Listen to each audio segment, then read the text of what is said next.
Let us see now what happens with the nucleophile on an SN2 reaction.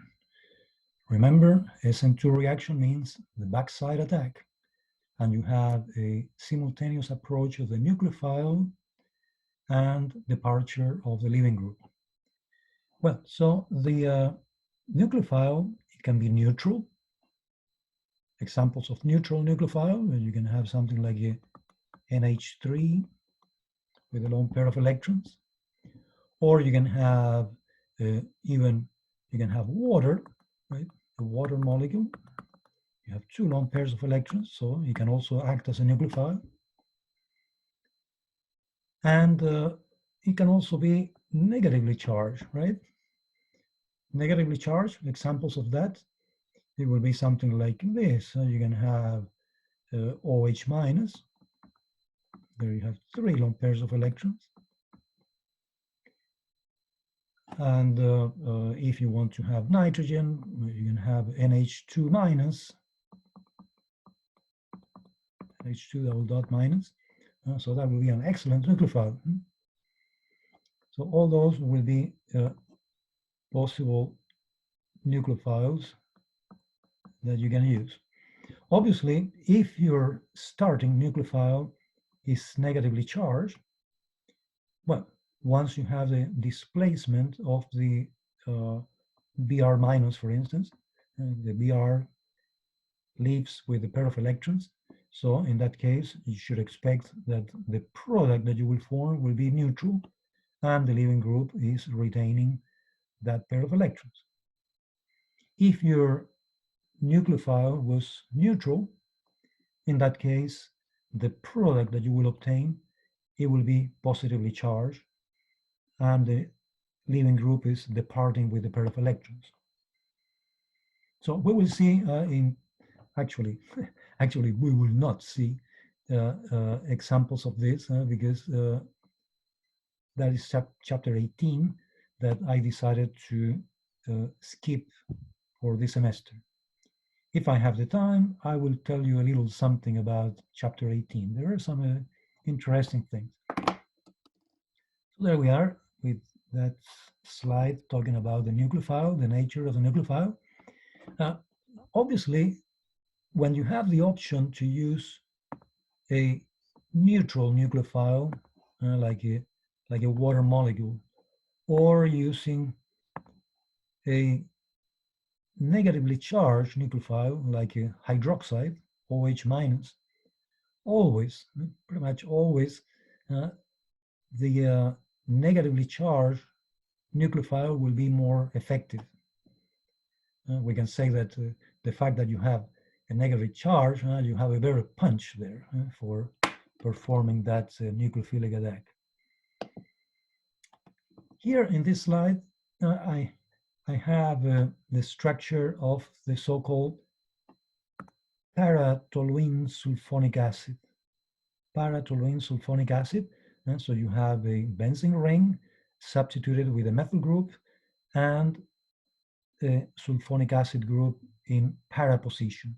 Para position means that is when you number the carbon atoms, if this is the carbon number 1, 2, 3, 4.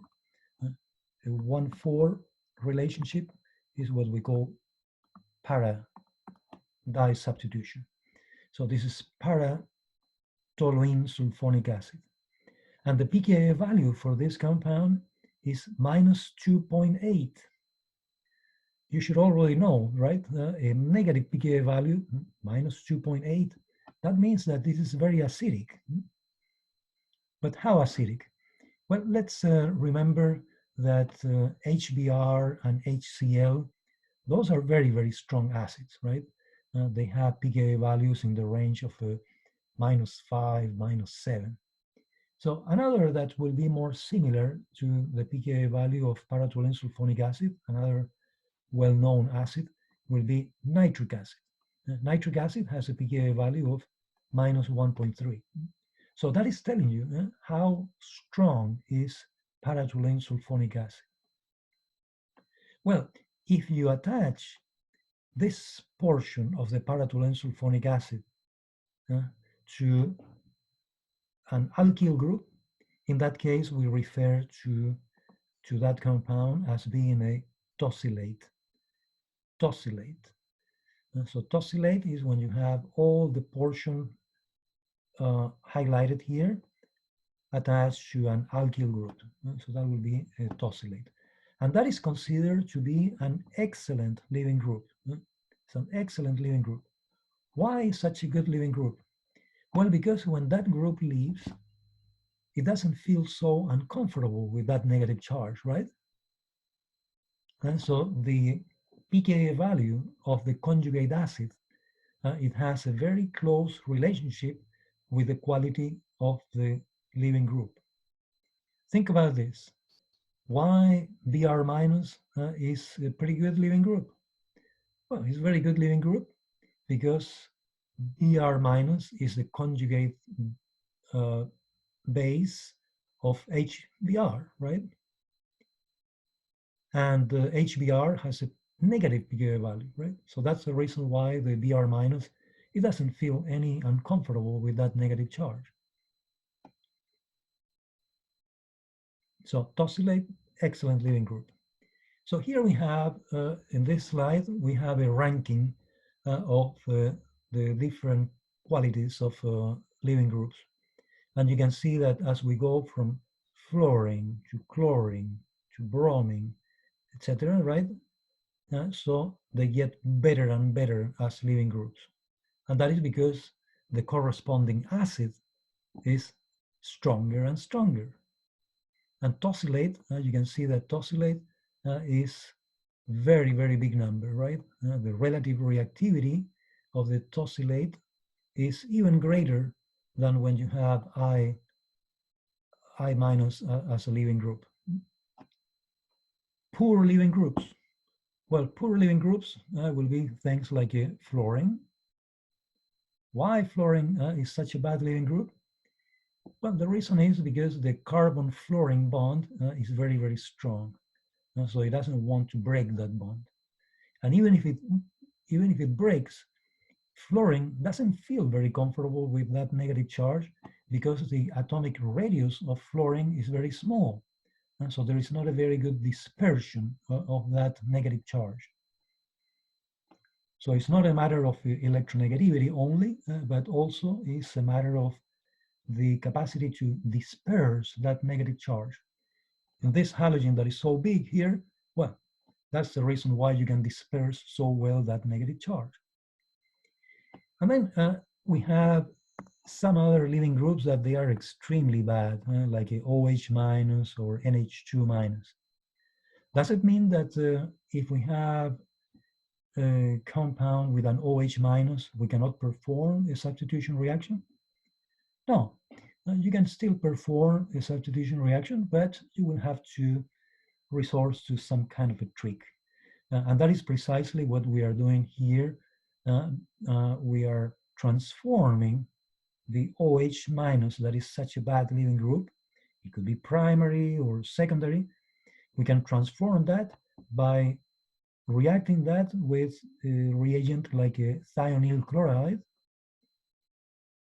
In that way, you form a chlorosulfide intermediate, and then, only then, you can have a Cl minus,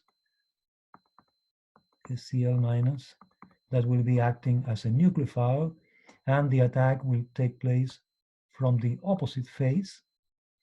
And that's how you should expect that in the process of the substitution, the overall substitution of the OH to a chlorine, there is an inversion of the configuration. So that is something that I didn't tell you very explicitly when we talk about that in chapter 10. I told you that there was a very peculiar stereochemistry in the reaction, but I was waiting until this point to rationalize why is that there is that inversion of the configuration. Similarly, when you perform the reaction with PBr3, so PBr3 also will allow you to make a dibromophosphite intermediate. And again, here you will have a Br minus that will attack from the opposite phase. And that's how you also get inversion of the configuration when you go all the way from the primary or secondary alcohol to the corresponding bromide when using this methodology. So let's see. The next slide is talking about the effect of the solvent. Well, so we said that depending on the solvent that you use, you may destabilize the nucleophile that you are using as a reagent, or you can stabilize or destabilize the transition state that you are forming in this reaction. So that's how, if you maintain constant the same nucleophile, I'm using the same nucleophile, that this is a azide anion. It wouldn't be fair that I change the nucleophile. So the only thing that I'm changing is the nature of the solvent, right? I'm changing the solvent.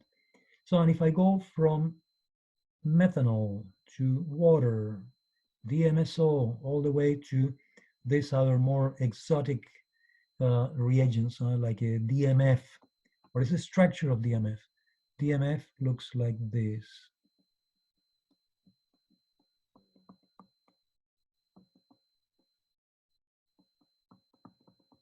That is DMF,